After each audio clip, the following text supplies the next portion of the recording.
February 26 ಬುಧವಾರದ ದಿನದಂದು ಮಹಾಶಿವರಾತ್ರಿ ಹಬ್ಬ ಬಂದಿದೆ. ವಿಶೇಷವೆಂದರೆ ಸುಮಾರು 7 ವರ್ಷಗಳ ಬಳಿಕ ಬುಧವಾರದಂದು ಮಹಾಶಿವರಾತ್ರಿ ಹಬ್ಬ ಬಂದಿದೆ. ಈ ದಿನ ಮಹಾಶಿವನಿಗೆ ರುದ್ರಾಭಿಷೇಕ ಮಾಡುವುದರಿಂದ ಇಷ್ಟಾರ್ಥಗಳು ನೆರವೇರಲಿದೆ. ಶಿವರಾತ್ರಿ ಎಂದು ಶಿವನಿಗೆ ಪೂಜೆ ಸಲ್ಲಿಸುವುದರಿಂದ ವರ್ಷದ ಫಲ ಸಿಗಲಿದೆ. ಇನ್ನು ವೈದಿಕ ದೃಷ್ಟಿಯಿಂದಲೂ ಈ ದಿನ ತುಂಬಾನೇ ಮಹತ್ವವಾಗಿದೆ. ಮಹಾಶಿವರಾತ್ರಿ ಎಂದರೆ ಶಿವನ ವಿಶ್ರಾಂತಿಯ ಕಾಲ. ಮಾಘ ಕೃಷ್ಣ ಚತುರ್ದಶಿ ಎಂದು ದೇವಲೋಕದಲ್ಲಿ ಅಲ್ಲಿಯ ಕಾಲಗಣನೆಗನುಸಾರ ಪ್ರತಿದಿನ ಶಿವನು ರಾತ್ರಿಯ 1 ಪ್ರಹರ ವಿಶ್ರಾಂತಿಯನ್ನು ಪಡೆಯುವಾಗ ಅದು ಭೂಮಿಯ ಮೇಲೆ ವರ್ಷಕ್ಕೊಂದು ಸಲ ಮಹಾಶಿವರಾತ್ರಿ ಎಂದು ಆಚರಿಸಲಾಗುತ್ತದೆ. ಸಾಮಾನ್ಯವಾಗಿ ದೇವತೆಗಳ ಪೂಜೆಗೆ ರಾತ್ರಿ ಸೂಕ್ತ ಸಮಯವಲ್ಲ. ಆದರೆ ಶಿವರಾತ್ರಿಯ ಸಂದರ್ಭದಲ್ಲಿ ಶಿವನ ಕೃಪೆ ಪಡೆಯಬೇಕೆಂದರೆ ರಾತ್ರಿಯೇ ಪೂಜೆ ಮಾಡಬೇಕಂತೆ. ರಾತ್ರಿ ಸಮಯದಲ್ಲಿ ಯಾರು ಶಿವರಾತ್ರಿಯ ದಿನ ಶಿವನನ್ನು ಪೂಜಿಸುತ್ತಾರೋ ಅವರ ಸಕಲ ಪಾಪಗಳು ನಶಿಸಿ ಹೋಗುತ್ತದೆ ಎಂದು ಸ್ವತಃ ಶಿವನೇ ತಿಳಿಸಿದ್ದಾರೆ.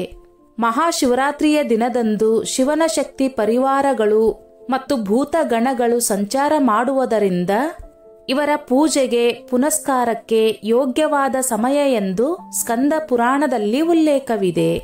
ಶಿವನು ಅಭಿಷೇಕ ಪ್ರಿಯ ಎಂಬುವುದು ಎಲ್ಲರಿಗೂ ತಿಳಿದಿದೆ. ಗಂಗಾಜಲದಿಂದ ಅಭಿಷೇಕ ಮಾಡಿದರೆ ಭಾವಪರವಶನಾಗುತ್ತಾನೆ. ಅಂತಹ ಶಿವನಿಗೆ ಅಭಿಷೇಕ ಮಾಡುವುದರಿಂದ ಆಗುವ ಲಾಭಗಳೇನು ಎಂಬುದನ್ನು ತಿಳಿದುಕೊಳ್ಳೋಣ. ಶಿವಾಭಿಷೇಕವನ್ನು ಭಕ್ತಿಯಿಂದ ಮಾಡಬೇಕು.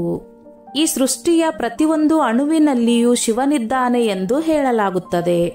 ಮಹಾಶಿವರಾತ್ರಿಯ ದಿನದಂದು ಶಿವನಿಗೆ ಅತ್ಯಂತ ಪ್ರಿಯವಾದ ಬಿಲ್ವಪತ್ರೆ, ಧಾತೂರ, ಕಮಲ, ತುಂಬೆ, ಕೆಂಪು ದಾಸವಾಳ ಇವುಗಳನ್ನು ಅರ್ಪಿಸಿ ಪೂಜೆ ಮಾಡಿದರೆ ಅತ್ಯಂತ ಶುಭ ಫಲಗಳು ಹಾಗೂ ಶಿವಾನುಗ್ರಹ ಪ್ರಾಪ್ತಿಯಾಗುತ್ತದೆ. ಶಿವರಾತ್ರಿಯ ದಿನದಂದು ಮಹಾಶಿವನಿಗೆ ಗರಿಕೆ ನೀರಿನಿಂದ ಅಭಿಷೇಕ ಮಾಡಿದರೆ ನಿಮ್ಮ ಜೀವನದ ಕಷ್ಟಗಳೆಲ್ಲವೂ ದೂರವಾಗಿ ಕಳೆದುಕೊಂಡ ಹಣ, ಆಸ್ತಿ ಮರಳಿ ಬರುತ್ತದೆ. ಹಸುವಿನ ಹಾಲಿನಿಂದ ಶಿವನಿಗೆ ಅಭಿಷೇಕ ಮಾಡಿದರೆ ಸಕಲವೂ ಪ್ರಾಪ್ತಿಯಾಗುತ್ತದೆ. ಶಿವಾಭಿಷೇಕ ಮಾಡುವಾಗ ಯಾವ ಕೋರಿಕೆಯನ್ನು ಕೇಳಿಕೊಳ್ಳುತ್ತೀರೋ ಆ ಕೋರಿಕೆಗಳು ಶೀಘ್ರವಾಗಿ ನೆರವೇರುತ್ತದೆ. ಹಸುವಿನ ಹಾಲಿನಿಂದ ಅಭಿಷೇಕ ಮಾಡಿದರೆ ಸಂತಾನ ಫಲ ಕೂಡ ಪ್ರಾಪ್ತಿಯಾಗುತ್ತದೆ.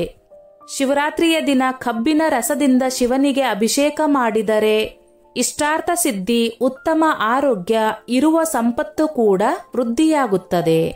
ನಿಮ್ಮ ಕೋರಿಕೆಗಳು ನೆರವೇರುತ್ತದೆ.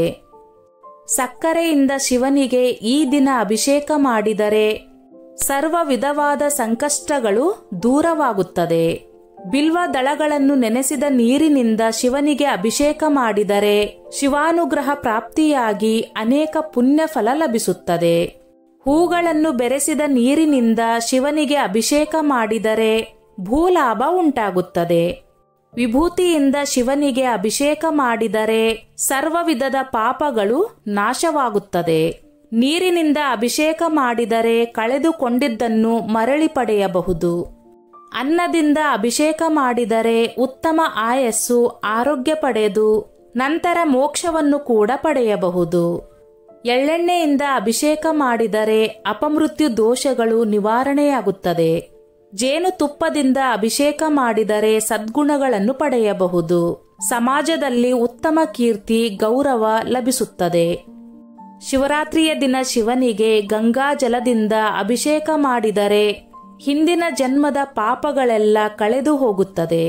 ಮೊಸರಿನಿಂದ ಮಾಡಿದ ಅಭಿಷೇಕವು ಶಕ್ತಿ, ಆರೋಗ್ಯ ಮತ್ತು ಸಮೃದ್ಧಿಯನ್ನು ನೀಡುತ್ತದೆ. ತೆಂಗಿನ ನೀರಿನಿಂದ ಮಾಡಿದ ಅಭಿಷೇಕವು ಸಕಲ ಸಂಪತ್ತನ್ನು ತರುತ್ತದೆ. ಮಹಾಶಿವರಾತ್ರಿಯ ದಿನದಂದು ಮನೆಯಲ್ಲಿ ಶಿವನಿಗೆ ಅಭಿಷೇಕ ಮಾಡಲು ಸಾಧ್ಯವಾಗದಿದ್ದವರು ಮನೆಯ ಸಮೀಪದಲ್ಲಿರುವ ಶಿವನ ದೇವಾಲಯಕ್ಕೆ ತೆರಳಿ ಅಲ್ಲಿ ನಡೆಯುವ ಶಿವಾಭಿಷೇಕದ ದರ್ಶನ ಮಾಡುತ್ತಾ ಓಂ ನಮಃ ಶಿವಾಯ ಎಂದು ಹೇಳಿಕೊಳ್ಳಬೇಕು. ಮಹಾಶಿವರಾತ್ರಿಯ ದಿನ ಭಕ್ತಿಯಿಂದ ಒಂದೇ ಒಂದು ಬಿಲ್ವಪತ್ರೆ ಎಲೆಯನ್ನು ಅರ್ಪಿಸಿದರೆ ಸಾಕು, ಶಿವನ ಕೃಪೆ ಪ್ರಾಪ್ತಿಯಾಗುತ್ತದೆ. ಮಹಾಶಿವರಾತ್ರಿಯ ದಿನದಂದು ಸ್ನಾನ ಆದ ತಕ್ಷಣ ಹಣೆಗೆ ವಿಭೂತಿ ಇಟ್ಟು ಶಿವನ ಹೆಸರನ್ನು ಹೇಳುತ್ತಾ ದಿನವನ್ನು ಆರಂಭಿಸಬೇಕು. ಹಣೆಗೆ ವಿಭೂತಿ ಇಡದೆ ಶಿವಪೂಜೆ ಮಾಡುವುದರಿಂದ ಯಾವುದೇ ಫಲ ನೀಡುವುದಿಲ್ಲ.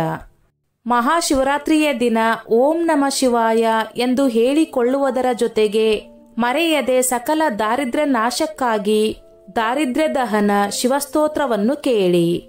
ಇದರಿಂದ ನಿಮಗಿರುವ ಎಲ್ಲಾ ದಾರಿದ್ರ್ಯ ತೊಲಗಿ ಅದೃಷ್ಟ ಕೂಡಿ ಬರುತ್ತದೆ. ಮಹಾಶಿವರಾತ್ರಿಯ ದಿನದಂದು ತಪ್ಪಾಗಿಯೂ ಮಾಂಸ, ಮದ್ಯ ಸೇವಿಸಬಾರದು. ಇದಲ್ಲದೆ ಬೆಳ್ಳುಳ್ಳಿ ಮತ್ತು ಈರುಳ್ಳಿಯನ್ನು ಬಳಸುವ ತಾಮಸಿಕ ಆಹಾರದಿಂದ ದೂರವಿರಬೇಕು.